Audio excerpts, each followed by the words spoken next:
हमेशा दुखी रहने वाले लोग इस वीडियो को अंत तक ज़रूर देखें। आज मैं आपको एक कहानी बताने वाला हूँ जो एक दुखी आदमी और भगवान बुद्ध के बीच की कहानी है और इससे आपको बहुत कुछ सीखने को मिलेगा।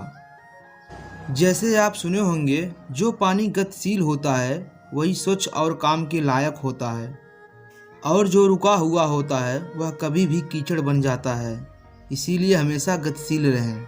इसी बात को समझाने के लिए भगवान बुद्ध और एक दुखी गरीब व्यक्ति का एक कहानी मैं बताने जा रहा हूँ। एक बार गौतम बुद्ध एक गांव में धर्म सभा को संबोधित कर रहे थे। लोग अपनी परेशानियों को लेकर उनके पास जाते और वहां से खुशी खुशी आते थे। उसी गांव में सड़क के किनारे एक गरीब व्यक्ति बैठा रहता और धर्म सभा के जाने वाले लोगों को ध्यान से देखता। उसे बड़ा आश्चर्य होता है कि लोग अंदर तो बड़ा दुखी चेहरा लेकर जाते हैं, लेकिन वापस आते हैं तो बड़ा प्रसन्न दिखाई देते हैं। और यह चीज़ देखकर बड़ा आश्चर्यचकित हुआ।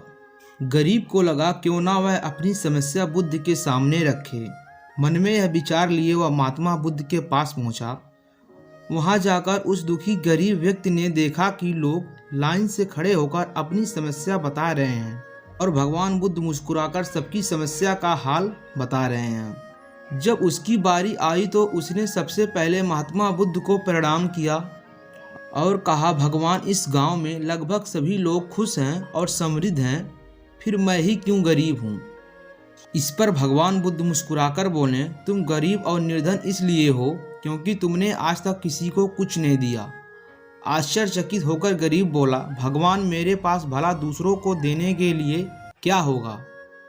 मेरा तो स्वयं का गुजारा बहुत मुश्किल से हो पाता है। लोगों से भीख मांगकर मैं अपना पेट भरता हूँ। इस बार भगवान बुद्ध कुछ देर तक शांत रहें और फिर बोले, तुम बड़े ज्ञानी हो। औरों को बांटने के लिए ईश्वर ने बहुत कुछ दिया है, मुस्कुराहट दी है, जिससे तुम लोगों में आशा का संचार कर सकते हो। मुंह से दो मीठे शब्द बोल सकते हो। दोनों हाथों से लोगों का मदद कर सकते हो।